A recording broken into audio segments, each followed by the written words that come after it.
When tech billionaire Sophia Chen laughed at Marcus's handwritten resume and threw it in the trash, she had no idea the janitor cleaning her office was actually her estranged father who'd been searching for her for 20 years. Before we dive in, don't forget to subscribe because tomorrow we have an extra special story, and leave a comment telling us where in the world you're watching from. We'd love to hear your story too. The morning fog hung low over downtown Seattle, wrapping the glass towers in a gray shroud that made everything look uncertain, temporary. Marcus Rivera stood at the bus stop, clutching a manila folder against his chest like armor. Inside was a single sheet of paper, his resume, written by hand in careful block letters, each word measured and deliberate.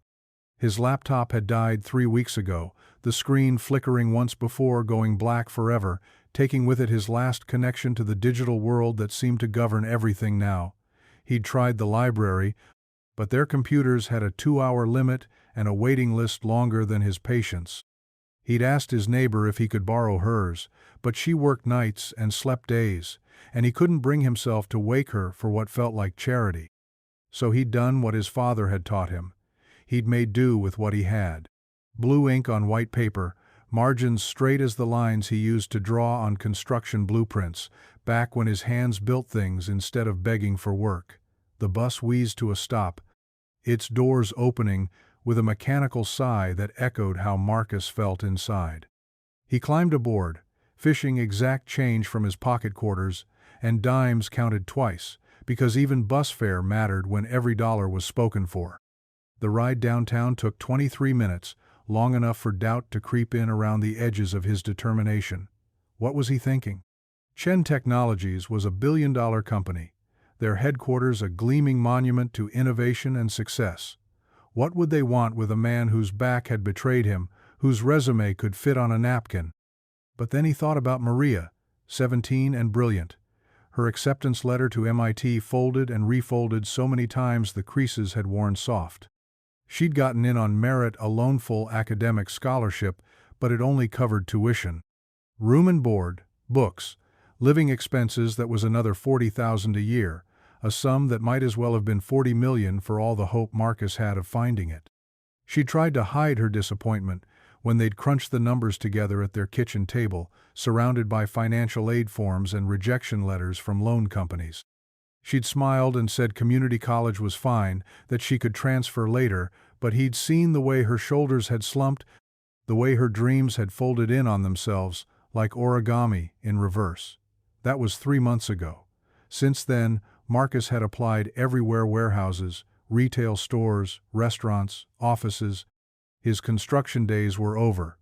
The herniated discs in his lower back made sure of that.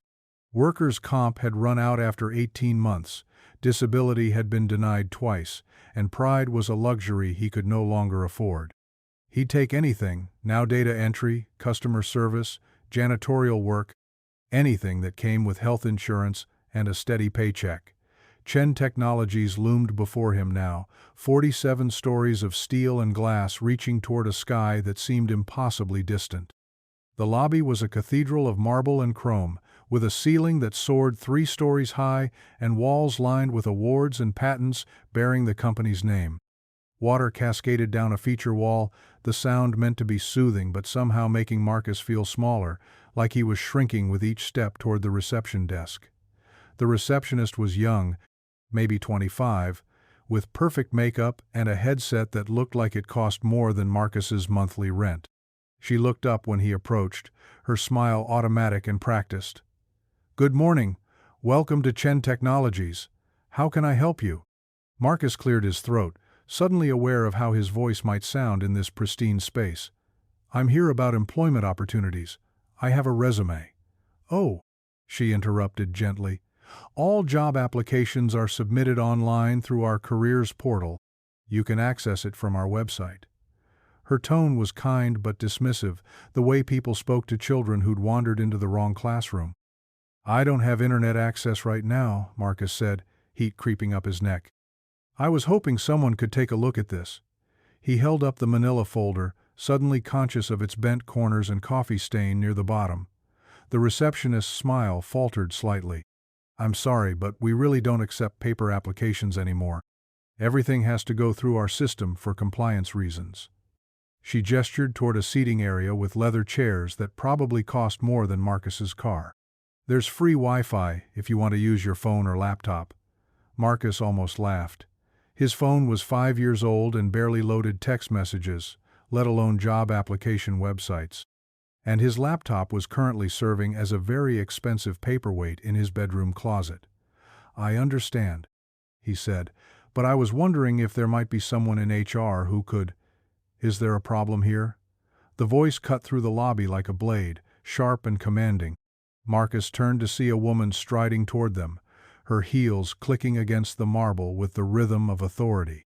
She was petite but carried herself like someone accustomed to taking up space, her black hair pulled back in a severe bun, her charcoal gray suit tailored to perfection. Everything about her radiated success, the confident gait, the expensive watch catching the light, the way other employees seemed to shrink slightly when she passed. Sophia Chen had built her empire from nothing, and she wore that achievement like armor. At 32, she was the youngest CEO in the company's industry, a fact that tech magazines never tired of mentioning. She'd started with a single app developed in her studio apartment, living on ramen and determination, coding 18-hour days until her eyes burned and her fingers cramped. That app had become a platform, the platform had become a company, and the company had become an empire worth $3 billion. She'd learned early that the world respected strength and scorned weakness. That sympathy was a luxury she couldn't afford.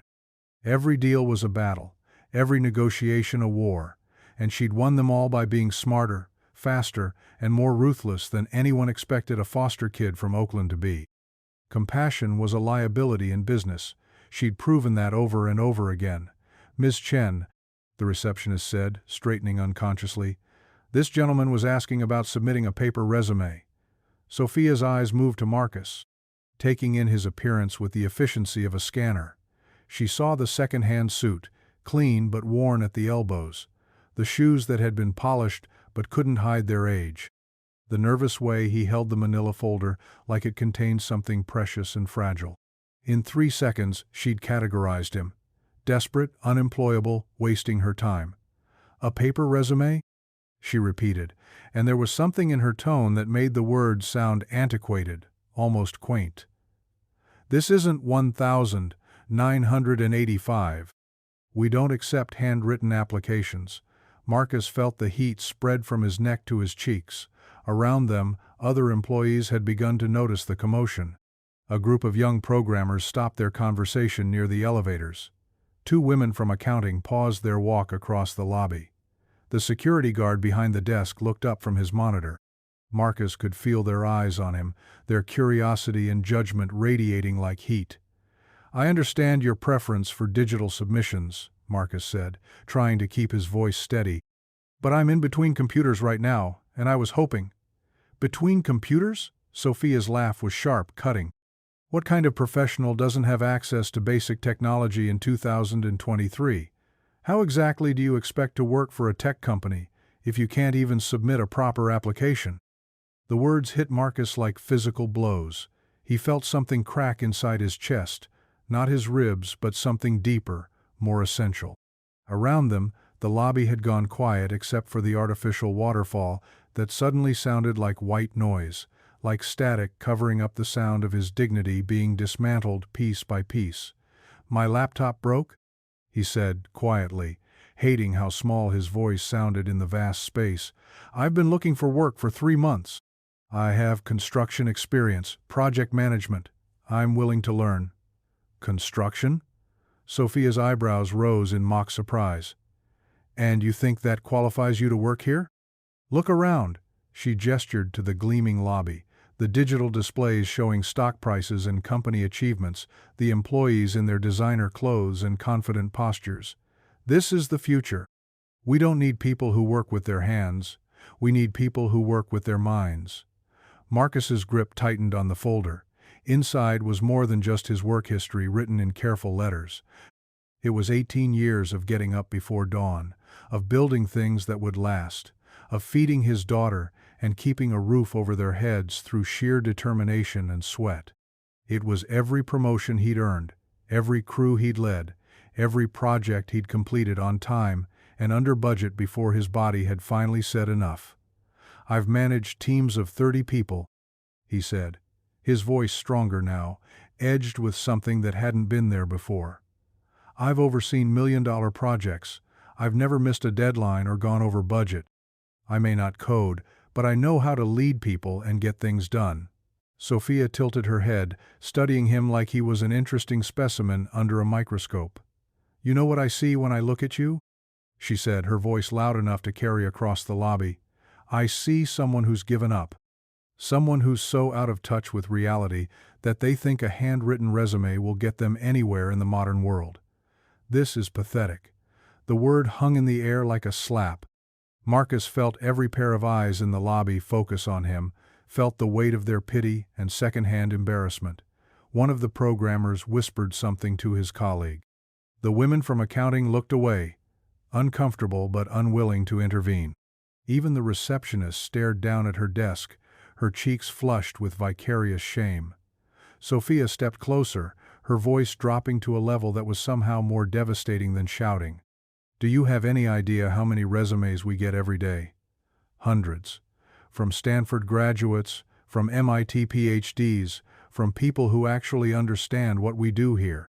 And you walk in with a piece of paper covered in pencil scratches and expect us to take you seriously?" "It's ink," Marcus said weakly, and immediately hated himself for the correction. "Even worse," Sophia replied. "At least pencil can be erased." She held out her hand. "Let me see this masterpiece." Marcus hesitated. Something in him screamed not to hand it over, but what choice did he have? He'd come this far, endured this much. Maybe if she actually read it, she'd see that he was more than his circumstances suggested.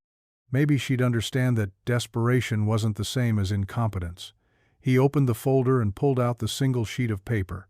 His resume was neat, organized, each line carefully planned. At the top, his name and contact information in block letters. Below that, his work history. Foreman at Rodriguez Construction, site supervisor at Pacific Building Group, crew leader at Mountain View Development. References from supervisors who'd trusted him with their biggest projects. Skills that had taken decades to develop and perfect. Sophia took the paper and held it up to the light, examining it like a counterfeit bill. "Unbelievable," she said, loud enough for everyone to hear.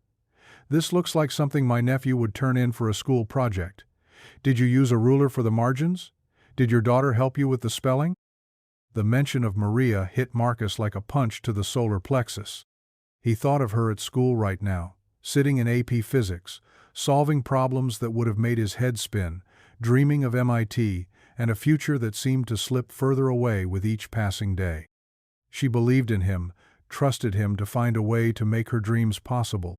What would she think if she could see him now, standing in this marble temple to success, while a woman in a $1,000 suit held up his efforts for mockery?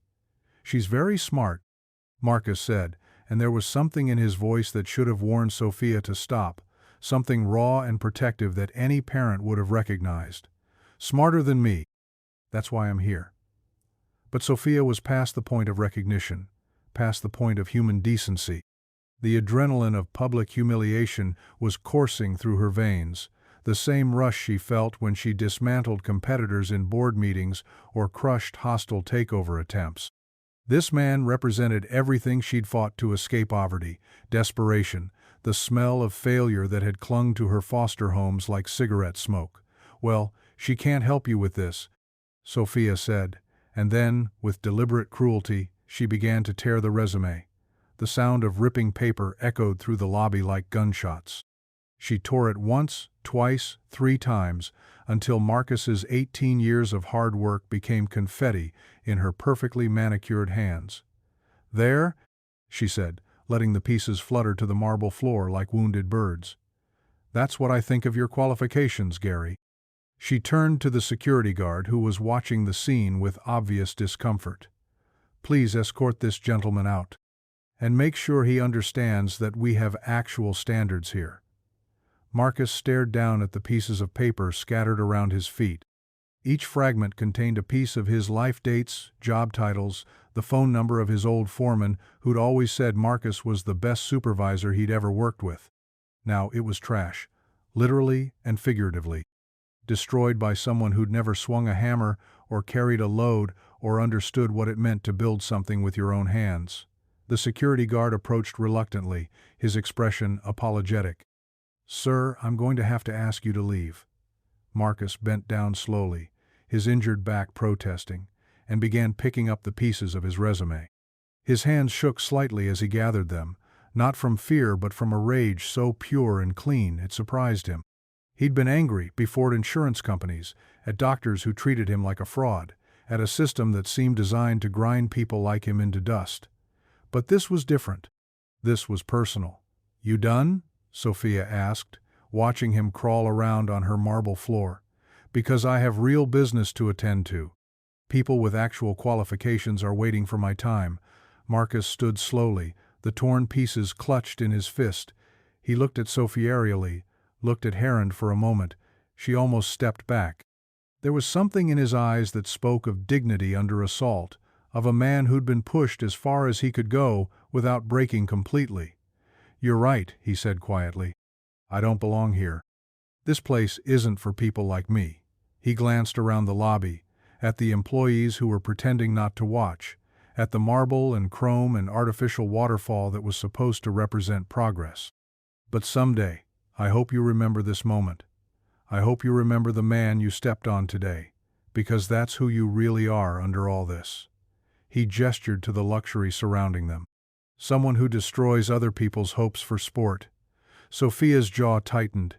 "Are you threatening me?" "No," Marcus said, and there was something almost sad in his voice.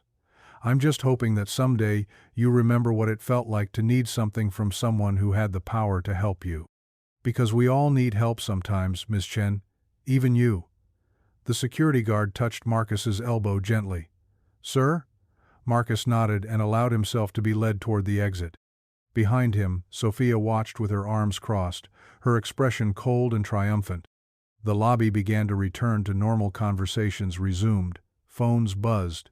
The business of the day continued as if nothing significant had happened. But in the shadows near the service elevator, someone else had been watching. Miguel Vasquez pushed his cleaning cart deeper into the alcove, his heart hammering against his ribs like a caged bird. For 20 minutes, he'd stood frozen, watching his daughter, his brilliant, successful, lost daughter, destroy a man who reminded him so much of himself it hurt to breathe. Miguel had been emptying trash cans when the confrontation began, invisible in the way that janitors always were to the people who employed them. He'd recognized Marcus immediately, not personally, but as a type. A working man down on his luck, desperate but trying to maintain dignity, willing to take any job to support his family.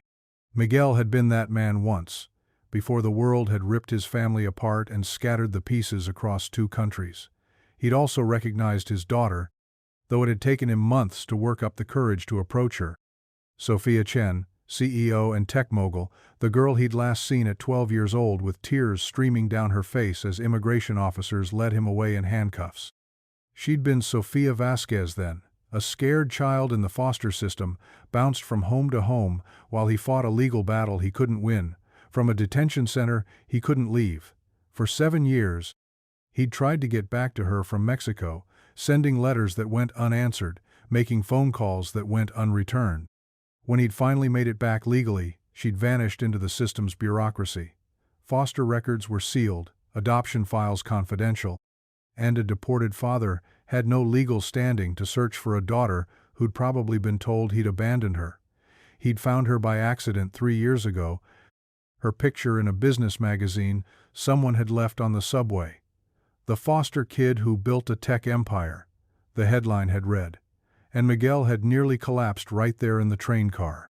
His daughter, his brilliant little girl who used to help him fix computers in their garage, had become one of the most successful entrepreneurs in the country.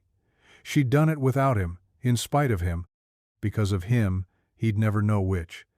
Getting a job at Chen Technologies had taken 6 months, and a background check that made him sweat through his interview clothes. Miguel Vasquez, 58 years old, naturalized citizen, night custodial staff. References from 2 previous cleaning companies, no criminal record since his deportation conviction, reliable and invisible. The perfect employee to blend into the background of his daughter's empire. For 3 years, he'd cleaned her offices, emptied her trash, vacuumed around her desk while she worked late into the night. He'd watched her through conference room windows as she commanded meetings, seen her on the security monitors when she thought no one was looking, and the mask of authority slipped just enough to reveal the lonely child she'd never stopped being. He'd planned 1,000 approaches, rehearsed 1,000 conversations. He'd written letters he'd never sent, dialed her number and hung up before it could ring, stood outside her office door with his master key and never had the courage to knock. What could he say? That he'd never stopped looking for her? That every day for 20 years had been a punishment worse than any prison? That he was proud of her success but heartbroken by the person it had forced her to become? Because the woman he'd just watched humiliate Marcus Rivera wasn't the daughter he remembered. That Sophia had been kind, empathetic, quick to defend the underdog and share her lunch with kids who couldn't afford their own. This Sophia was armor wrapped around a human being, success at the cost of soul, power purchased with the currency of compassion. Miguel watched Marcus disappear through the lobby doors, his shoulders set against the weight of public humiliation. Then he looked back at his daughter, who was already striding toward the elevator, the destroyed resume forgotten on the marble floor like roadkill. In a few hours, he'd be assigned to clean this area, to sweep up the pieces of paper that represented someone's shattered dignity. But first, he had a decision to make. He could continue hiding in the shadows, content to orbit around his daughter's life like a distant satellite, grateful for any glimpse of the woman she'd become. Or he could step out of the darkness and face the consequences of 20 years of absence, 20 years of silence, 20 years of a father's love with nowhere to go. Miguel pulled out his phononaut, the smartphone the company provided for work, but his personal cell, a battered device he'd bought secondhand and loaded with precious minutes. He had Marcus's information.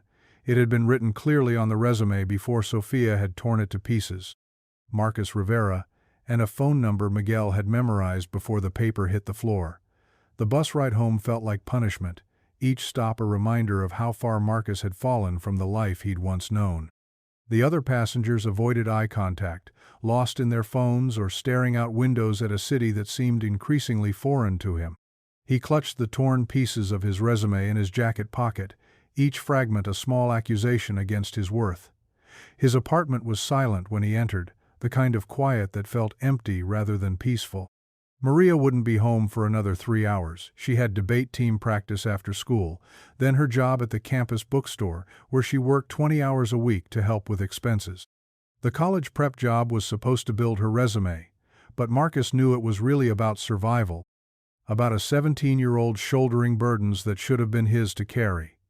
He sat at their kitchen table, the same one where they'd opened her MIT acceptance letter 4 months ago, and spread out the pieces of his resume like a puzzle he couldn't solve. Some fragments were too small to read, others torn right through important words. His work history had become abstract art, meaningless shapes that bore no resemblance to 18 years of honest labor. Marcus had rebuilt engines with more parts than this, had solved structural problems with less information to work with. But those were problems of physics and engineering, governed by laws that made sense and responded to logic. This was different. This was about human dignity in a world that had decided his particular brand of dignity was obsolete. His phone buzzed on the table, an unknown number with a local area code. Probably a debt collector or telemarketer, but Marcus answered anyway. He had nothing left to lose, and at least talking to someone would break the silence that was threatening to swallow him whole. "Hello? Mr. Rivera?" The voice was older, heavily accented, hesitant but warm. "My name is Miguel Vasquez. I work at Chen Technologies. I saw what happened today." Marcus's grip tightened on the phone. "If you're calling to apologize for your boss, don't bother. I got the message." "I'm not calling for her," Miguel said quickly. "I'm calling for me.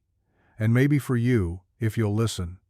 Something in the man's tone made Marcus pause. There was no pity there, no corporate damage control, just something that sounded almost like understanding. "What do you want?" "To meet," Miguel said. "To talk. There are things you should know about Sophia Chen, about why she is the way she is, and there might be something we can do to help each other." Marcus almost laughed. "Unless you're hiring, I don't see how." "Mr. Rivera," Miguel interrupted gently, "I saw your resume before she tore it up.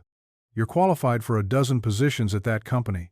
What happened today wasn't about your skills, it was about her pain. And sometimes, the only way to heal pain is to understand where it comes from." The line went quiet except for the sound of both men breathing, two strangers connected by witnessed humiliation and something deeper recognition that the world wasn't as simple as success and failure, that sometimes the people who hurt you are fighting battles you can't see. "Where do you want to meet?" Marcus asked finally. Miguel closed his eyes, a small prayer of gratitude escaping his lips. "Do you know Rosita's on Pine Street? It's a small place, nothing fancy. Tomorrow at noon?" "I'll be there," Marcus said, and for the first time since leaving Chen Technologies, he felt something besides anger and shame. Curiosity, maybe even hope. After he hung up, Miguel sat in the employee break room that smelled of microwaved food and industrial disinfectant, surrounded by the tools of invisibility mop buckets and spray bottles and the kind of uniform that made people look through you instead of at you. In 12 hours, he would tell a stranger the truth he'd never told anyone, that the woman who'd humiliated him was the daughter Miguel had lost to deportation, the child he'd spent 20 years trying to find, the success story that had come at the cost of everything that made success worth having. And maybe, if he was brave enough, and Marcus was willing enough, they could find a way to remind Sophia Chen that beneath all the armor she'd built, there was still a 12-year-old girl who used to believe that helping people was more important than hurting them. The night stretched ahead of both men like a question mark, full of possibility and danger, the kind of darkness that either swallowed dreams or gave birth to them. Neither slept well, both haunted by the memory of torn paper falling like snow, and both wondering if tomorrow would bring redemption or just another kind of ruin. But sometimes, the only way to find out if something is worth saving is to risk everything trying to save it. And sometimes, the people who need saving the most are the ones who've convinced themselves they're beyond redemption. Tomorrow would tell them which kind of story this was going to be. Rosita's cafe sat wedged between a laundromat and a check-cashing store on Pine Street, the kind of place that served strong coffee in thick ceramic mugs and didn't ask questions about why you needed to sit in the same booth for 3 hours. Miguel arrived 20 minutes early, his hands still smelling faintly of industrial cleaner despite scrubbing them raw in the employee washroom. He'd changed out of his janitor's uniform into civilian clothes jeans worn soft at the knees, a flannel shirt that had seen better decades, work boots that had walked too many miles on concrete floors. The waitress, a woman in her 50s with kind eyes and sensible shoes, didn't look twice at him as he slid into a corner booth. This was the kind of neighborhood where working men met to discuss jobs and troubles, where conversations were kept low and coffee was refilled without asking. Miguel ordered black coffee and stared out the window at the morning traffic, watching delivery trucks and commuters navigate streets that had changed dramatically since he'd first walked them 30 years ago. His phone sat on the table in front of him, the screen dark but somehow accusatory. He'd spent the entire night rehearsing what he would tell Marcus Rivera, how much truth was too much, how little would be dishonest. The whole story was a minefield of shame and regret, of choices made and chances lost, of a father's love that had been buried under decades of bureaucracy and fear. Miguel had been 25 when Sophia was born, barely more than a child himself but determined to be the father he'd never had. He'd worked 2 jobs days at a computer repair shop, nights cleaning offices saving every penny for the down payment, on a small house in East Oakland where Sophia could have her own room and a backyard with an orange tree. Her mother, Carmen, had died when Sophia was 4, a sudden aneurysm that had left Miguel a single father with no roadmap and no safety net. But they'd been happy, he and his brilliant little girl who could disassemble a radio at 6 and rebuild it better at 7. Sophia had inherited his mechanical mind, but coupled it with an intuition for technology that left him amazed. While other children played with dolls, she'd built computers from scrapped parts, writing simple programs by the time she was 10. Miguel had dreams of college for her, of scholarships and opportunities, of a future that stretched beyond the boundaries of their working-class neighborhood. The deportation had come without warning. A routine traffic stop had escalated when the officer ran his license and discovered Miguel's immigration status legal for 8 years. But an old deportation order from before Sophia was born had never been properly resolved. The immigration lawyer had explained it like a clerical error, a bureaucratic oversight that would be quickly resolved. Instead, it had become a nightmare that lasted 7 years. Miguel watched Sophia age through smuggled photographs and stolen phone calls that grew shorter and less frequent as she was moved from one foster home to another. The system had swallowed her whole. A 12-year-old girl with no relatives and a deported father who had no legal standing to fight for custody from 2,000 miles away. By the time Miguel had finally navigated the immigration maze and returned to the United States as a legal resident, Sophia had vanished into adulthood, her record sealed, her trail cold. The bell above the cafe door chimed, pulling Miguel from his memories. Marcus Rivera entered slowly, his eyes scanning the small space before settling on Miguel's table. Even in civilian clothes, Marcus carried himself like a man braced for disappointment, shoulders set against whatever fresh humiliation the day might bring. He was younger than Miguel had expected, maybe 45, with calloused hands and the kind of careful posture that spoke of back pain held in check through sheer will. Miguel stood as Marcus approached, extending his hand in a gesture that felt both formal and genuine. "Mr. Rivera, thank you for coming." Marcus shook the offered hand, studying Miguel's face with the wariness of someone who'd learned not to trust easily. "You said you worked at Chen Technologies?" "Night custodial," Miguel replied, gesturing for Marcus to sit. 20 years in cleaning services. 3 years at Chen Tech specifically. He didn't mention that he'd taken the job specifically to be close to his daughter, that every night for 3 years he'd cleaned the offices where she worked, emptied her trash, vacuumed around her desk while she stayed late into the night building her empire. The waitress appeared with coffee for Marcus, filling his cup without being asked. Miguel waited until she was gone before continuing. "I saw what happened yesterday. All of it." Marcus's jaw tightened. "If you're here to tell me I should have handled it differently." "No," Miguel said quickly. "You handled it perfectly. You kept your dignity when she tried to take it from you. That takes strength." The unexpected validation seemed to catch Marcus off guard. He sipped his coffee, studying Miguel over the rim of his cup. "So why are we here? What's this really about?" Miguel had rehearsed this moment 100 times, but now that it was here, the words felt inadequate. How do you explain 20 years of searching? How do you confess that the woman who humiliated you is the daughter you've been watching from the shadows, too ashamed to approach? "Sophia Chen is my daughter," Miguel said simply. Marcus set down his cup with a sharp clink. "What?" "I know how it sounds," Miguel continued, his voice steady despite the tremor in his hands. "The successful CEO and the night janitor, but I've been looking for her for 20 years, and 3 years ago I found her. I didn't know how to approach her." Marcus leaned back in his booth, his expression cycling through disbelief, confusion, and something that might have been pity. "You're telling me that woman who tore up my resume is your daughter?" "Sophia Vasquez," Miguel said softly. "That was her name when she was 12, before they took her away from me." The story came out slowly, carefully, like Miguel was handling something fragile that might shatter if he moved too quickly. He told Marcus about the deportation, about the years of legal battles fought from Mexico, about returning to find that his little girl had become a stranger, wearing armor made of success and isolation. "I got a job at her company thinking I could find the right moment to tell her who I was," Miguel said. "But every day I watched her. I saw less of the child I remembered and more of someone who'd learned to survive by cutting herself off from anything that looked like weakness.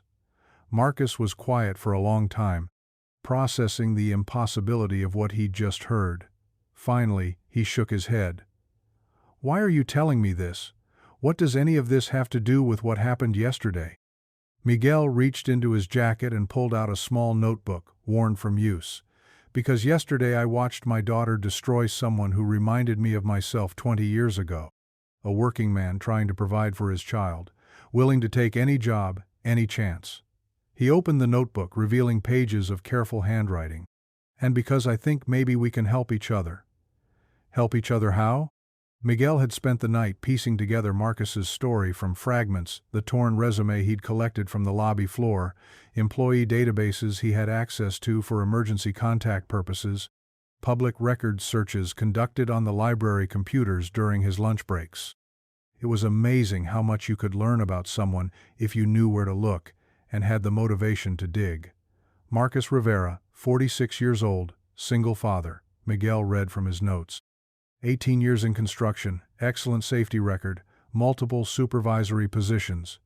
Injured on the job 14 months ago, workers' compensation claim disputed.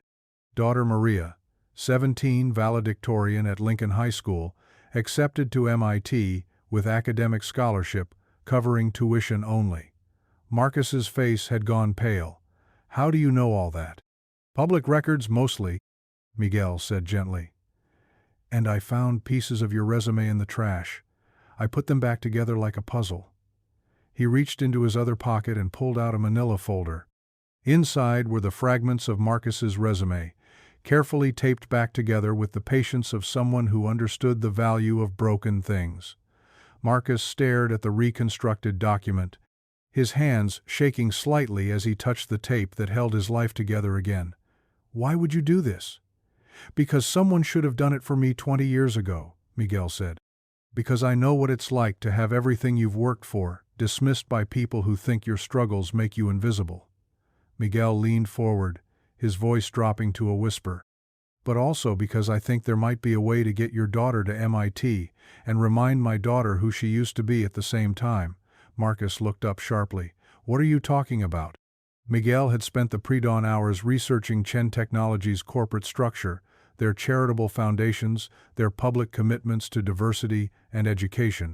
Sophia had built her empire on the narrative of overcoming adversity, of rising from poverty to success through determination and innovation. Every interview she gave mentioned her humble beginnings, her commitment to helping disadvantaged youth, her belief that talent could emerge from anywhere. "Chen Technologies has a scholarship program," Miguel said. "Full-ride scholarships for promising students from low-income families. They award 25 every year, and applications are still open for next year's freshman class." Marcus frowned. "I looked into every scholarship program in the country. MIT wasn't on any list I found." "Because it's not just for MIT," Miguel explained. "It's for any accredited 4-year university. The students choose where they want to go, and Chen Technologies covers everything: tuition, room and board, books, even a stipend for living expenses." "And you think Maria would qualify?" Miguel smiled for the first time since sitting down. "Mr. Rivera, your daughter has a 4 GPA, perfect SAT scores, and she's already been accepted to one of the most prestigious engineering programs in the country. She doesn't just qualify, she's exactly the kind of student this program was designed for." Marcus felt something he hadn't experienced in months: hope. Not the desperate, grasping kind that had driven him to Chen Technologies with a handwritten resume, but something steadier, more substantial. "What's the catch?" "The applications are reviewed by a committee," Miguel said carefully, "but the final decisions are made by the CEO, by Sophia." The hope flickered, threatened to die. "The same Sophia who called me pathetic and tore up my resume? You think she's going to give my daughter a scholarship?" Miguel was quiet for a moment, choosing his words carefully. "I think Sophia has forgotten who she used to be. I think success has made her cruel in ways that would have horrified the child I raised. But I also think that somewhere underneath all that armor, there's still a little girl who believes in helping people who remind her of herself." And if you're wrong? Miguel met his eyes steadily. Then we try something else. But Mr. Rivera, what do you have to lose? The worst thing that can happen is she says no, and you're in the same position you're in now. But if she says yes? Marcus looked down at his reconstructed resume, at the careful tape holding together his 18 years of honest work. Someone had thought it was worth saving, worth putting back together piece by piece. Maybe that was a sign, or maybe it was just the kindness of a stranger who understood what it meant to be broken. What would I have to do? Miguel pulled a tablet from his bag, not his personal device, but one of the company tablets used by maintenance staff for inventory and work orders. I can help you fill out the application. Tonight, after my shift, we can submit it through the company portal. The system will show it came from an employee referral, which automatically puts it in the priority review pile. Employee referral? I may just be a janitor, Miguel said with a slight smile, but I'm still an employee, and employees are encouraged to refer candidates for the scholarship program. It's part of the company's community outreach initiative. Marcus stared at the tablet screen, at the Chen Technologies logo that had seemed so intimidating yesterday, but now looked like a doorway rather than a wall. Why are you doing this? Really? Miguel was quiet for a long time, his fingers tracing the rim of his coffee cup. When he spoke, his voice carried the weight of 20 years of regret and love with nowhere to go. Because I couldn't save my daughter from becoming someone I don't recognize, he said. But maybe I can save yours from giving up on her dreams. And maybe, if we're very lucky, helping your daughter will remind Sophia of who she used to be. The cafe around them buzzed with the quiet conversations of working people, construction crews planning their day, office workers grabbing coffee before heading to jobs that paid the bills but didn't fulfill dreams. Miguel and Marcus sat in the middle of it all, two fathers separated by language and background, but united by the fierce love they felt for their daughters and the lengths they were willing to go to protect their futures. There's something else, Miguel said, reaching into his jacket again. This time he pulled out a business card, not the expensive matte black kind that Sophia carried, but a simple white card with black text. I've been thinking about what you said yesterday, about being qualified for positions at the company. Marcus took the card.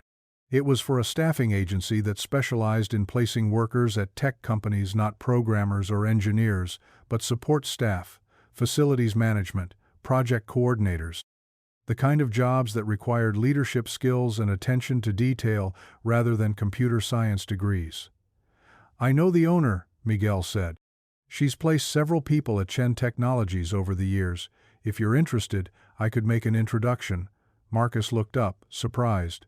You do that? Mr. Rivera, yesterday you walked into that building with nothing but hope and dignity. Sophia took your hope and tried to destroy your dignity, but you walked out with your head high. That tells me everything I need to know about the kind of man you are. They spent the next hour going over the scholarship application, Miguel helping Marcus navigate the online portal while explaining his daughter's achievements and aspirations. Maria Rivera emerged from the forms as exactly the kind of student Chen Technologies claimed to support: brilliant, hard-working, determined to use her education to make a difference in the world. As they worked, Miguel shared stories about Sophia as a child, about her curiosity and kindness, about the girl who used to fix neighbors' computers for free and dream of using technology to solve problems rather than create them. Marcus found himself almost feeling sorry for the woman who had humiliated him, seeing her through the eyes of a father who remembered when she still believed in helping people. She wasn't always like this, Miguel said as they finished the application. The system that was supposed to protect her instead taught her that vulnerability was dangerous, that caring about people was a luxury she couldn't afford. What happened to her after you were deported? Miguel's face darkened. 7 different foster homes in 5 years. Some were good, some were less good. She learned to be self-sufficient because no one else was going to take care of her. By the time she aged out of the system at 18, she'd already started her first company with money she'd earned tutoring other kids in programming. The application was complete, submitted through the employee portal with Miguel's referral code attached. In the system, it would look like any other employee recommendation, indistinguishable from dozens of others except for the quality of the candidate and the strength of her academic record. "How long before we hear something?" Marcus asked. "Applications are reviewed monthly," Miguel said. "The next committee meeting is in 2 weeks. If Maria makes it through the initial screening, she'll be invited for an interview." They sat in silence for a moment, both understanding the magnitude of what they'd just set in motion. Miguel had spent 3 years building the courage to approach his daughter, and now he was orchestrating a plan that would force a confrontation he might not be ready for. Marcus was trusting a stranger with his daughter's future, betting everything on the hope that somewhere beneath Sophia Chen's armor there was still a heart capable of recognizing genuine need. "Mr. Vasquez," Marcus said finally, using Miguel's real name for the first time. "What happens if this works? What happens if Maria gets the scholarship and Sophia finds out you helped make it happen?" Miguel smiled sadly. "Then maybe I finally get the chance to have a conversation with my daughter that I should have had 20 years ago." As they prepared to leave, Miguel handed Marcus one final piece of paper, a printout of an article from a tech magazine, 3 years old, with Sophia's picture on the cover. The headline read, "From Foster Care to Fortune, How Sophia Chen Built Her Empire." In the photo, she looked younger, less armored, and for just a moment Marcus could see traces of the child Miguel remembered. "Keep this," Miguel said. "Not to remind you of what she did to you, but to remember that the people who hurt us are usually carrying wounds of their own."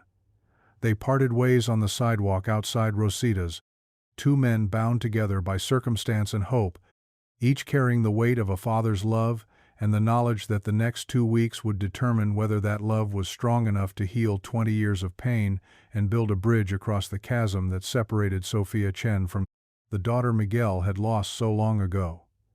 As Miguel walked toward the bus stop that would take him home to a few hours of sleep before his next shift, he felt something he hadn't experienced in years: the terrifying, exhilarating sensation of hope.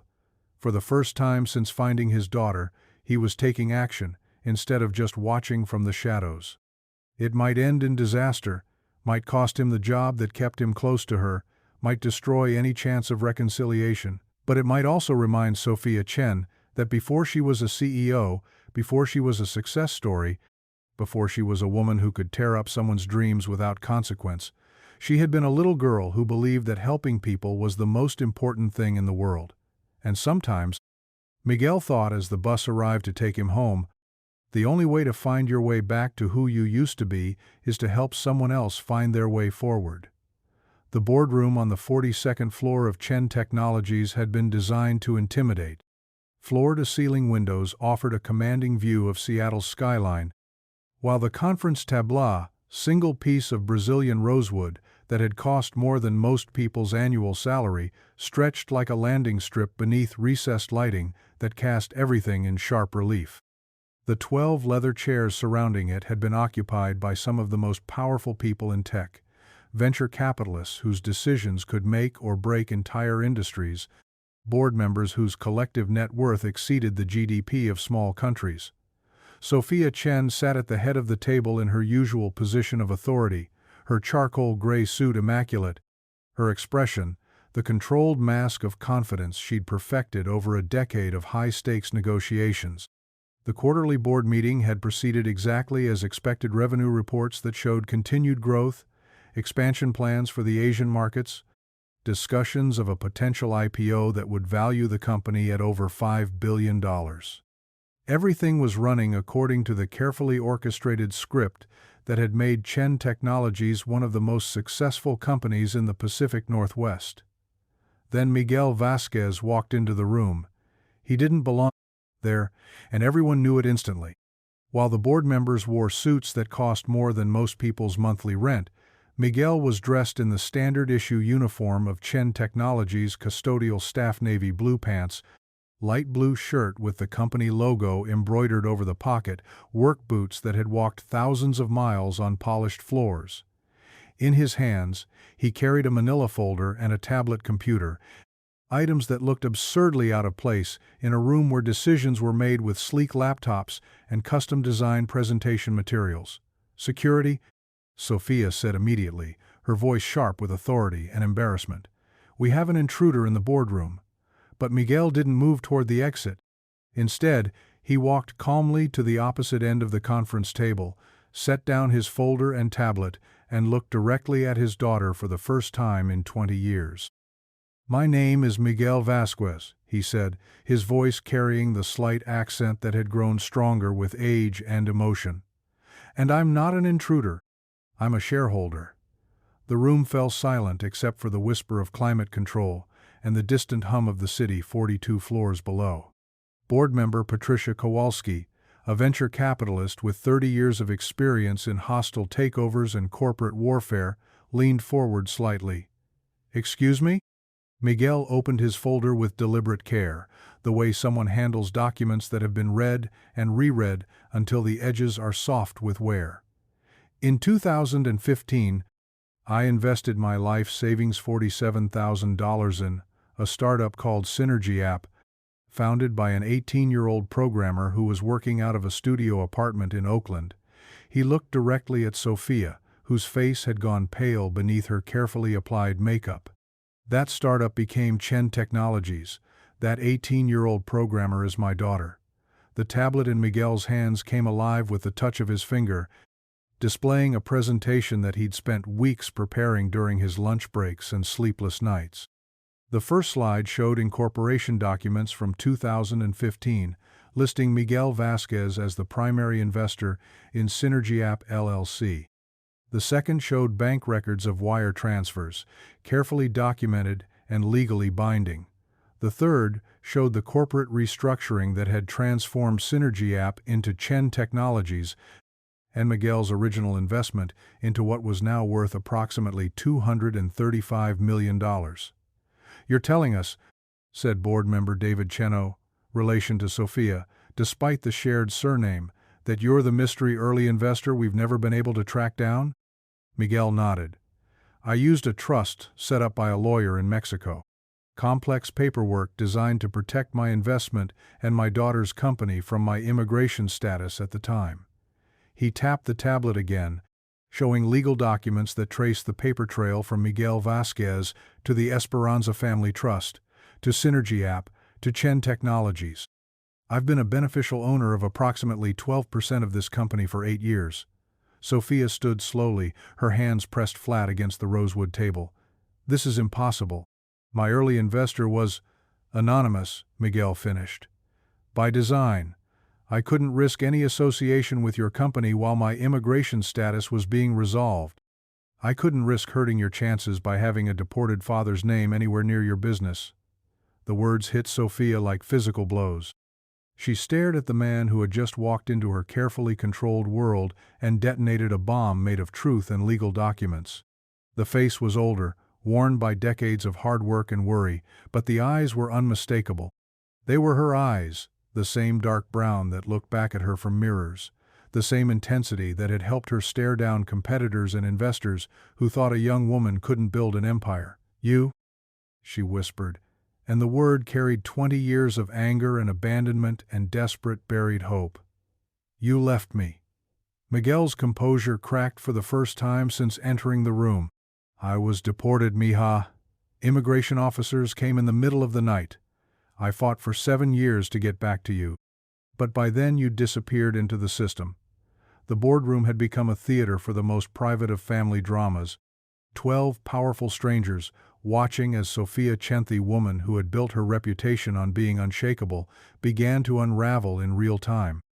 Her breathing had become shallow, her hands were trembling slightly, and for the first time in decades she looked exactly like what she was.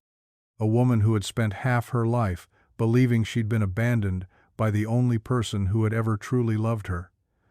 "You could have found me," she said, her voice breaking. "When you got back, you could have—" "I tried," Miguel said, his own voice thick with emotion. "I hired private investigators. I contacted every agency. I searched for years. But you'd changed your name, and adult adoption records are sealed. You became Sophia Chen when you were 18. Sophia Vasquez disappeared." Board member Rebecca Martinez, a corporate attorney with a reputation for ice-cold analysis, cleared her throat. While this is clearly a personal matter, I'm not sure why it requires a board meeting. Because, Miguel said, turning his attention back to the business at hand. 3 days ago I watched the CEO of this company publicly humiliate a man who came here looking for work. I watched her tear up his resume and have him escorted out by security while a room full of employees stood by and watched. He tapped his tablet again, and the presentation shifted to a new slide. Security camera footage from the lobby, time-stamped 3 days earlier, showing Sophia's encounter with Marcus Rivera in crystal clear detail. The audio was crisp enough to hear every word, every cruel laugh, every sound of paper tearing. I've worked in this building for 3 years, Miguel continued, his voice growing stronger as he shifted from grieving father to corporate shareholder, demanding accountability. I've watched this company grow, watched the profits increase, watched the stock price rise, but I've also watched the culture change. I've seen how employees are treated when they think no one important is watching. The footage played in silence. 12 board members watching as their CEO demonstrated behavior that violated every diversity and inclusion policy the company had implemented, every public statement they'd made about corporate responsibility and community engagement. When Sophia called Marcus's resume pathetic and began tearing it up, several board members visibly winced. "This man," Miguel said, advancing to a slide showing Marcus's reconstructed resume, "has 18 years of experience in project management and team leadership. He's overqualified for a dozen positions in this company." He was turned away, not because he lacked skills, but because he lacked the right clothes and the right technology. Patricia Kowalski leaned back in her chair, her expression shifting from curiosity to calculation. "You're suggesting our CEO engaged in discriminatory hiring practices?" "I'm suggesting your CEO forgot that this company was built by someone who once had nothing," Miguel replied. "Someone who once knew what it was like to need help and not be able to afford the right clothes or the right technology." Sophia had remained standing throughout Miguel's presentation, her face cycling through emotions like a broken slideshow shock: anger, grief, recognition, shame. Now she found her voice again, though it came out hoarse and strained. "You don't understand," she said, looking around the table at board members who were watching her like she was a stranger. "I built this company from nothing. I worked 18-hour days.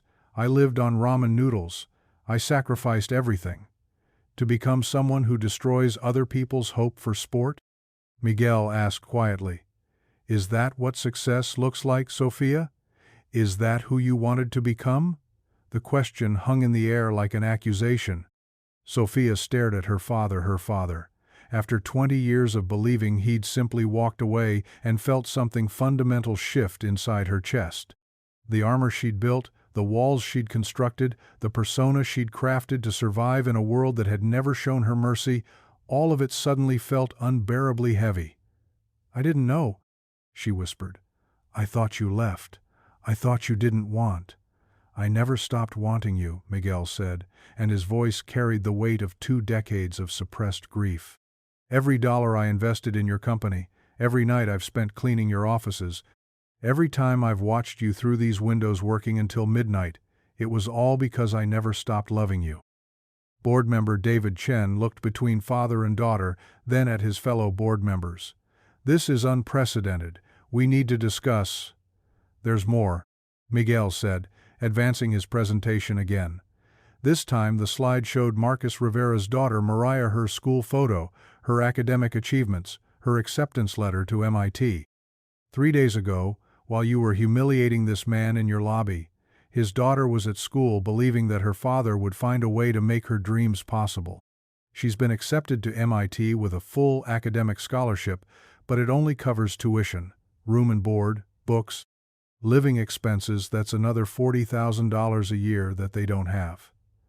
The next slide showed the Chen Technologies Scholarship Program, the very initiative that Sophia had launched 2 years earlier with great fanfare and media coverage. Diversity in STEM education, opening doors for tomorrow's leaders, the program motto read. 25 full scholarships annually for promising students from low-income families. Yesterday, Miguel continued, Mr. Rivera and I submitted an application for his daughter through the employee referral system. Maria Rivera is exactly the kind of student this program was designed to help. Perfect grades, exceptional test scores, admitted to one of the most prestigious engineering programs in the world. He looked directly at Sophia. The application is currently sitting in your inbox, waiting for final approval. One signature from you, and this girl gets to chase her dreams. One signature, and maybe you remember what it felt like to believe that success should lift people up instead of tear them down. Sophia sank back into her chair, overwhelmed by the magnitude of what was happening. In the space of 20 minutes, her understanding of her entire life had been fundamentally altered. The father she'd hated for abandoning her had actually been fighting to return to her. The success she'd built through ruthless determination had turned her into someone he didn't recognize. The man she'd humiliated in the lobby was connected to her story in ways she'd never imagined. "You've been watching me," she said finally. "For 3 years, you've been in this building, watching me." Miguel nodded. "I got a job here hoping I'd find the courage to approach you. Every night, I've cleaned around your desk while you worked. I've seen you fall asleep in your office, seen you work through holidays, seen you push yourself until you collapsed from exhaustion. And you never said anything." "I was ashamed," Miguel admitted. "Ashamed that I'd been gone so long. Ashamed that I was just a janitor in the company my daughter had built. Ashamed that maybe you were better off without me." Rebecca Martinez had been taking notes throughout the presentation, her legal mind processing the implications. "Mr. Vasquez, what exactly are you asking this board to do?" Miguel straightened, shifting fully into the role of concerned shareholder rather than grieving father. "I'm asking you to hold your CEO accountable for behavior that violates the company's stated values and potentially exposes Chen Technologies to significant legal liability. I'm asking you to consider whether someone who treats job applicants with such cruelty is fit to represent this company in public forums." "And personally?" Patricia Kowalski asked. "What do you want from your daughter?"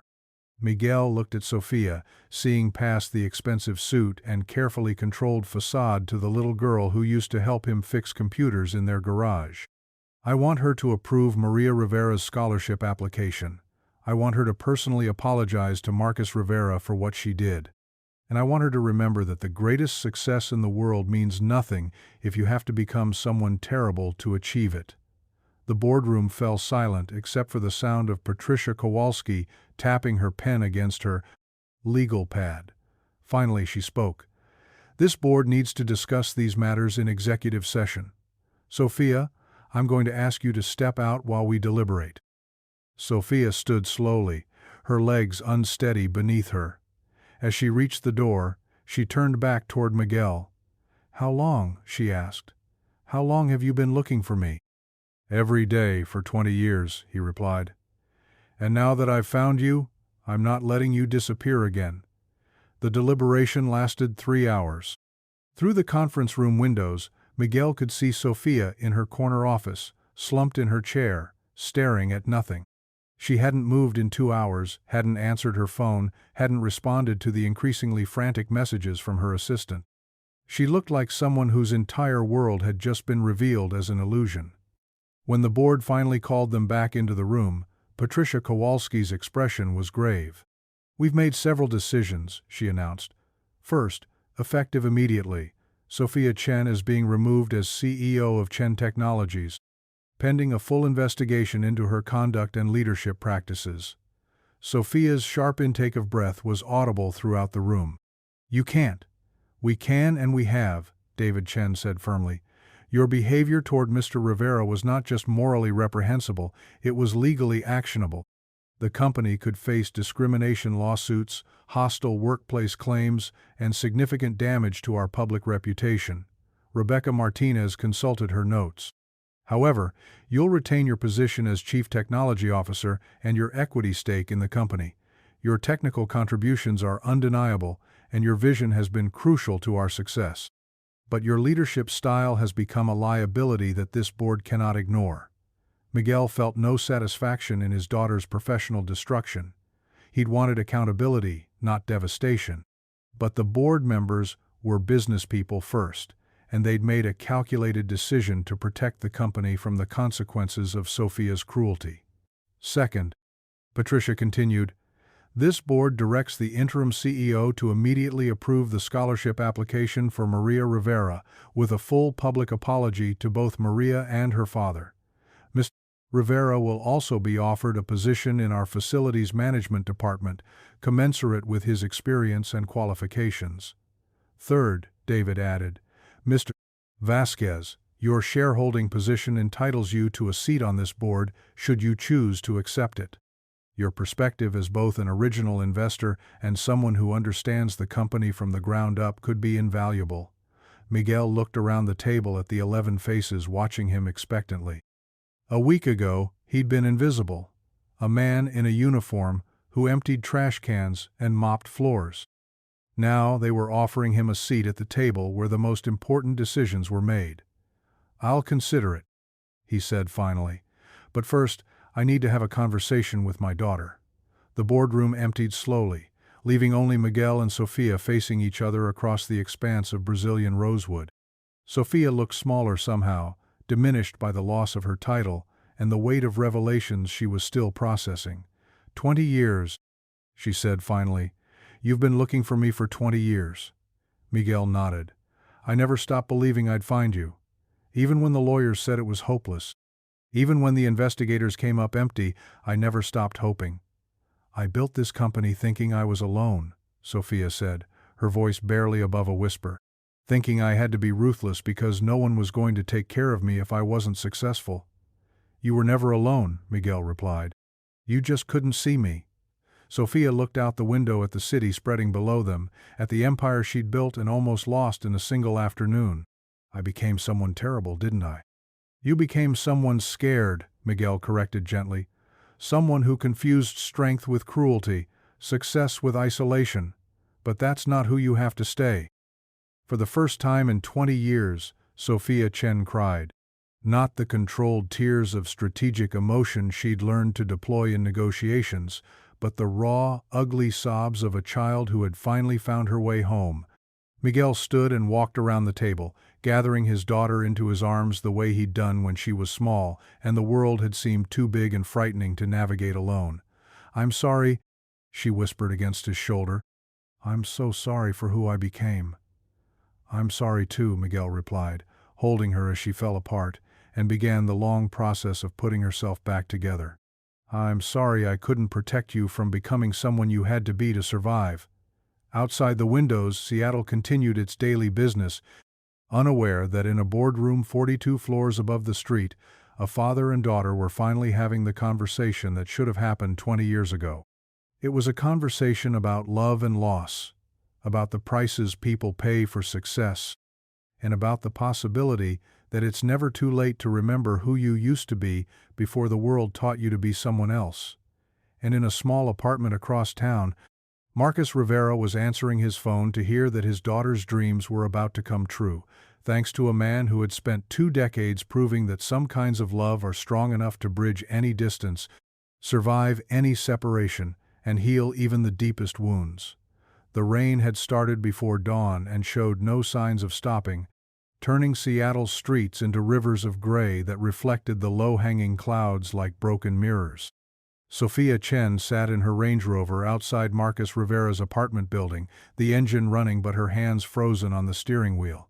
She'd been sitting there for 20 minutes, watching water cascade down the windshield while she tried to find the courage to walk through those doors and face the man whose dignity she'd tried to destroy. 3 weeks had passed since the board meeting that had stripped away her title and forced her to confront the person she'd become.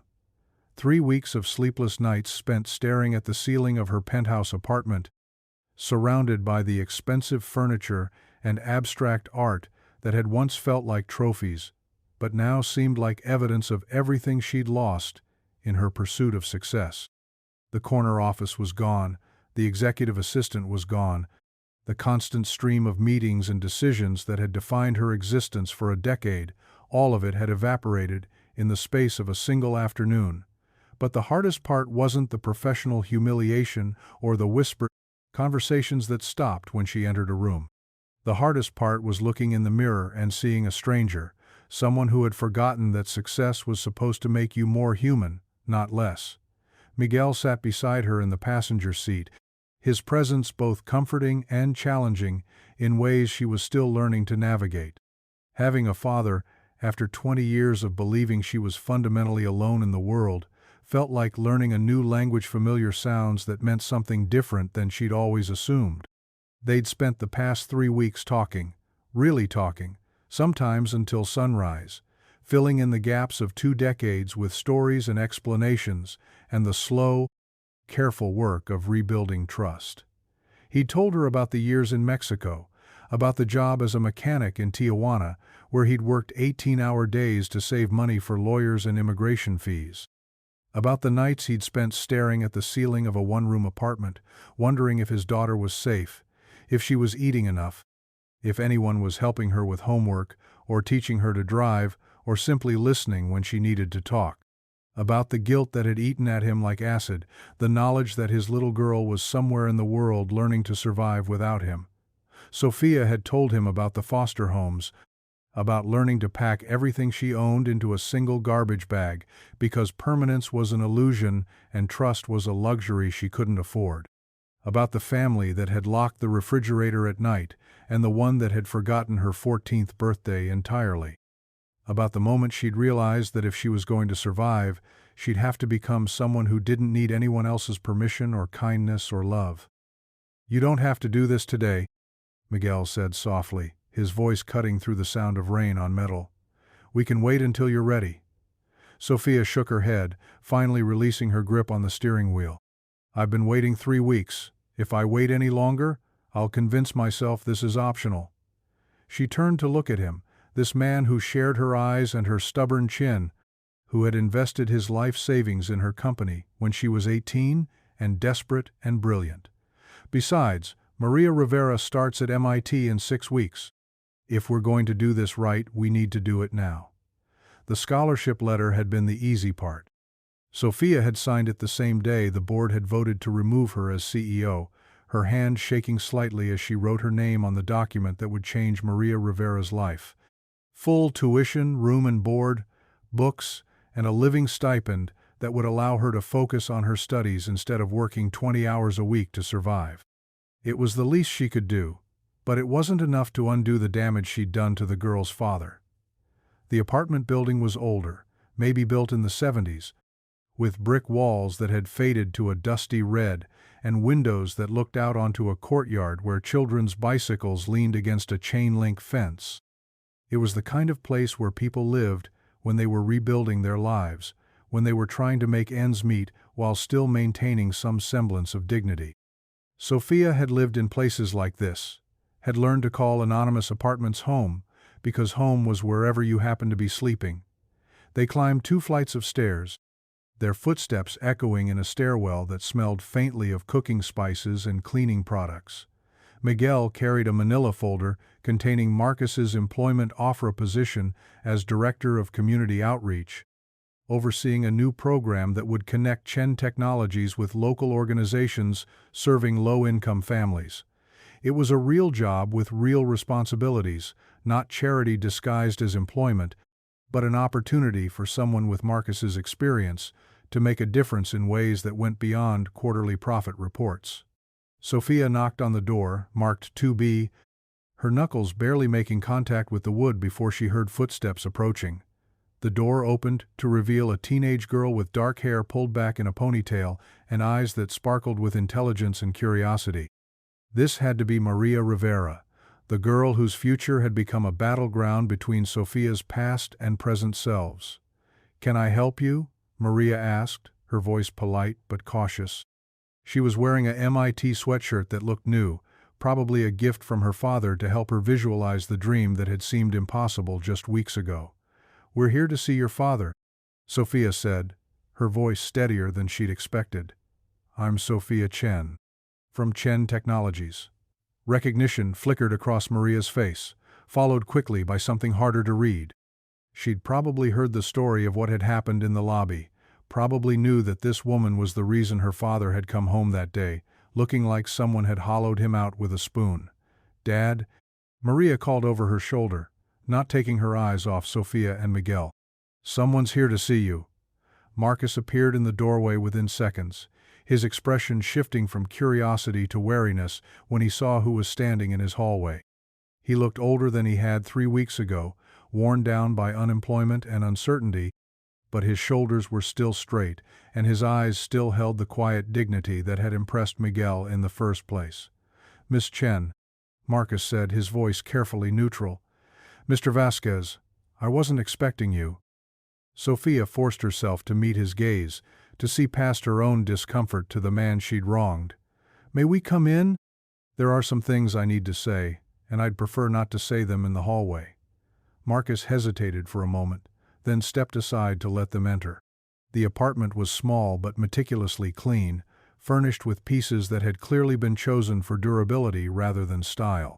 Family photos covered one wall. Maria at various ages, school events, birthday parties, the careful documentation of a father doing his best to create memories despite limited resources. Sophia found herself studying a picture of Maria, at maybe 10 years old, grinning beside a science fair project about renewable energy, and felt something twist in her chest. "Can I get you coffee? Water?" Marcus asked, falling back on the habits of hospitality even in an awkward situation. "Coffee would be nice," Miguel said, earning a grateful look from Sophia. She needed a moment to find her words, to organize the apology she'd been rehearsing for 3 weeks into something that sounded genuine rather than scripted. They sat in the small living room while Marcus and Maria moved around the kitchen, their quiet conversation too low to overhear, but their gestures suggesting a debate about whether to trust these unexpected visitors. Sophia used the time to study the space Marcus had created for his daughter, the bookshelf, filled with advanced textbooks and classic novels, the desk positioned near the window to catch the best light, the small collection of awards and certificates that spoke of a brilliant young woman being raised by a father who understood the value of education even when he couldn't afford to provide it easily. "Here," Maria said, returning with a tray of coffee mugs and a plate of cookies that looked homemade. She'd shed some of her initial wariness, replaced by the kind of curiosity that came from being 17 and encountering something outside her normal experience. Sophia accepted the coffee gratefully, wrapping her hands around the warm ceramic like it was an anchor. "Thank you, and congratulations on MIT. That's an incredible achievement." Maria's face lit up with the kind of joy that came from having someone acknowledge something she'd worked toward for years. "Thank you. I still can't quite believe it's real." "It's real," Sophia said, and there was something in her voice that made both Marcus and Maria look at her more closely. "And you've earned every bit of it." Marcus settled into an armchair across from the couch where Sophia and Miguel sat, his posture still guarded but no longer actively hostile. "Miss Chen, I appreciate you coming here, but I'm not sure what this is about." Sophia set down her coffee mug and took a breath that felt like diving into cold water. "It's about the fact that 3 weeks ago I treated you like you were invisible, worthless, beneath my notice. It's about the fact that I took your hope and your dignity and tried to destroy them in front of a room full of people who should have known better than to just stand there and watch." The words hung in the air like a confession. Maria looked between her father and Sophia, beginning to understand that this wasn't just a business meeting but something more personal and more complicated. "I humiliated you because I was afraid," Sophia continued, her voice growing stronger as she pushed past her discomfort. "Not afraid of you specifically, but afraid of what you represented. You reminded me of where I came from, of what I used to be, before I learned to armor myself in success and convince myself that cruelty was just another business strategy." Marcus studied her face, looking for signs of manipulation or corporate damage control, but finding only the raw honesty of someone who was finally telling the truth after years of lying to herself. "I grew up in foster care," Sophia said, addressing Maria as much as Marcus. 7 different homes between the ages of 12 and 18. I learned early that the world was divided into people who had power and people who didn't, and I was determined never to be powerless again. She looked around the apartment, seeing it now not as evidence of financial struggle but as proof of love and determination. "But somewhere along the way, I confused having power with using it to hurt people. I forgot that strength was supposed to protect others, not destroy them. Miguel reached over and placed his hand on Sophia's arm, a gesture of support that didn't go unnoticed by Marcus or Maria. My daughter has spent the past 3 weeks remembering who she used to be, he said quietly, and trying to figure out who she wants to become. Sophia nodded, grateful for her father's presence in ways she was still learning to articulate. The scholarship for Maria was just the beginning. I want to do more for your family and for other families like yours. But first, I need to know if you can forgive me. Not as a business transaction or a public relations move, but as one human being asking another for a second chance. Marcus was quiet for a long time, his eyes moving between Sophia's face and his daughter's expression of fascination and growing understanding. Finally, he spoke. Miss Chen, 3 weeks ago you made me feel smaller than I've ever felt in my life. You took 18 years of honest work and made it seem worthless. You humiliated me in front of people who will probably remember that moment longer than anything else about me. Sophia winced, but didn't look away. She deserved to hear this, needed to understand the full weight of what she'd done. But, Marcus continued, I've also spent the past 3 weeks watching my daughter's face light up every time she talks about MIT, knowing that dream is only possible because of decisions you made after that day. So I'm willing to listen to what you have to say. Sophia felt something ease in her chest, not relief exactly, but the possibility of redemption. We want to offer you a job, she said. A real position with real responsibilities, not charity disguised as employment. Miguel opened his folder and handed Marcus a document packet. Director of Community Outreach for Chen Technologies. You'd be responsible for developing partnerships with local organizations, creating programs to help disadvantaged families access technology and education resources, and overseeing our expanded scholarship program. Marcus read through the job description and salary offer, his eyebrows rising slightly. It was more than he'd made as a construction foreman, with full benefits and equity participation. This is a real position? With a real budget and real authority, Sophia confirmed. The board approved the new department unanimously. They want someone who understands what it's like to need help. Someone who won't treat the families we serve like statistics or public relations opportunities. Maria leaned over her father's shoulder to read the documents, her excitement barely contained. Dad, this is perfect for you.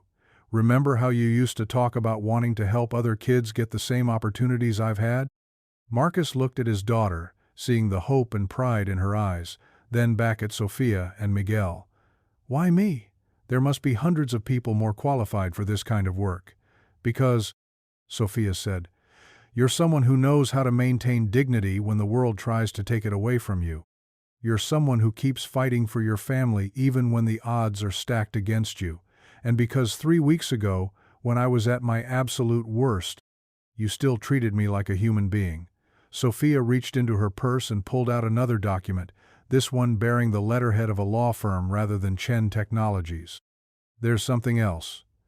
I'm establishing a foundation specifically focused on supporting children of single parents. Full scholarships, mentorship programs, emergency financial assistance for families in crisis. She handed the document to Marcus, her hands steady now. I'm funding it with $50 million from my personal assets, and I want you to help me run it. Not as an employee, but as a partner. Someone who understands the families we'll be serving because you've been one of those families. Marcus stared at the legal documents, at the numbers that represented more money than he'd ever imagined being associated with, let alone having any control over. I don't understand. Why would you do this? Because my father spent 20 years trying to find me, and when he finally did, he discovered I'd become someone he didn't recognize. Sophia said, her voice thick with emotion. Because Maria deserves to chase her dreams, and there are thousands of other kids like her who deserve the same chance. And because maybe helping other people remember their worth will help me remember mine. Miguel watched his daughter with quiet pride, seeing glimpses of the child he'd raised. the girl who had once spent her weekends fixing computers for elderly neighbors who couldn't afford repair shops. "Sophia has been given a second chance," he said to Marcus. "She's hoping you'll give her the opportunity to prove she deserves it." Maria looked between the adults in the room, her teenage perspective cutting through the complexity of guilt and redemption with startling clarity. "Miss Chen, can I ask you something?" Sophia nodded. "When you were in foster care, was there ever someone who helped you? Someone who saw potential in you when you couldn't see it yourself?" Sophia thought about the question, remembering Mrs. Patterson, the librarian at her high school, who had stayed after hours to help her learn programming, who had written recommendation letters for scholarships and never asked for anything in return. "Yes," she said softly, "there was." "Then you know how important this is," Maria said simply. "Not just the money, but having someone believe in you when you can't afford to believe in yourself." The wisdom of it hit Sophia like a physical blow. She'd spent years telling herself that her success was entirely self-made, that she'd pulled herself up through pure determination and intelligence. But the truth was more complicated. She'd had help along the way. People who had seen her potential and nurtured it, who had opened doors and created opportunities that she'd been too proud to acknowledge. "Your daughter is remarkable," Sophia said to Marcus, who was still processing the magnitude of what was being offered to his family. "She gets that from her mother," Marcus replied automatically, then caught himself. "But I like to think I've contributed something to her character." "You have," Sophia said with certainty. "She has your dignity, your determination, your refusal to give up when things get difficult. Those aren't traits you can teach in a classroom, they're things you learn by watching someone you love demonstrate them every day." Marcus set down the documents and looked directly at Sophia. "If I take this job, if we do this together, I need to know that this isn't just guilt or public relations. I need to know that you understand the responsibility that comes with this kind of power." Sophia met his gaze without flinching. "Mr. Rivera, 3 weeks ago I used my power to try to destroy someone's hope. I want to spend the rest of my career using it to build hope instead.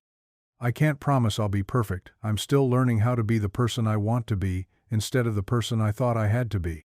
But I can promise that I'll never again forget what it feels like to need help and have someone refuse to give it." The silence that followed wasn't uncomfortable. It was the kind of quiet that comes when people are making decisions that will change the fundamental direction of their lives. Outside, the rain continued to fall. But inside the small apartment, something new was taking shape. Not just forgiveness, but the possibility of transformation. "Okay," Marcus said finally, "let's do this." The celebration that followed was quiet but profound. Maria hugged her father, tears streaming down her face, as she finally allowed herself to believe that everything she dreamed of was really going to happen. Miguel clasped Sophia's hand, his eyes bright with the kind of pride that comes from watching someone you love choose to become their best self. And Sophia felt something she hadn't experienced in years, the weight of purpose that went beyond profit margins and stock prices and quarterly reports. Over the next hour, they discussed practical details, start dates and office space, and the logistics of building a program from scratch. But underneath the business conversation was something more important, the recognition that they were creating something that would outlast all of them, something that would touch lives in ways they couldn't predict or measure. "There's one more thing," Sophia said as they prepared to leave. She pulled out her phone and showed them a picture of a building in downtown Seattle, a former community center that had been vacant for 2 years. "I'm buying this place. I want to turn it into a resource center, computer labs, tutoring programs, college prep courses, job training. A place where families can get the help they need without having to beg for it or prove they're worthy of it." Marcus studied the picture, his mind already working on the possibilities. "It would need to be more than just services," he said. "It would need to be a community, a place where people could come not just when they needed help, but when they had something to offer." "Exactly," Sophia said, her excitement building as she talked. "A place where success stories like Maria can come back and mentor other kids, where someone like my father can share his knowledge and experience, where dignity isn't something you have to earn but something you're given just for walking through the door.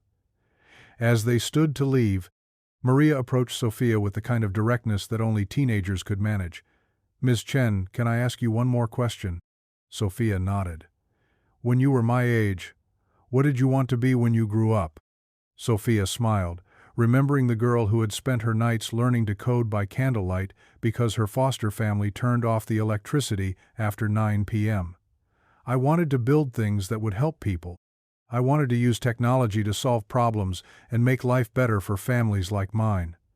"Then maybe," Maria said with a wisdom that belied her 17 years, "you're finally becoming who you always wanted to be." The ride back to Sophia's apartment was quiet, both she and Miguel lost in their own thoughts as Seattle's skyline emerged from the rain-washed afternoon. They'd accomplished what they'd come to do. Marcus had accepted the job offer, the foundation paperwork was signed, and the community center purchase would be finalized within the week. But more than that, they'd begun the process of healing wounds that had seemed too deep to mend. "I'm proud of you," Miguel said, as they pulled into Sophia's building garage.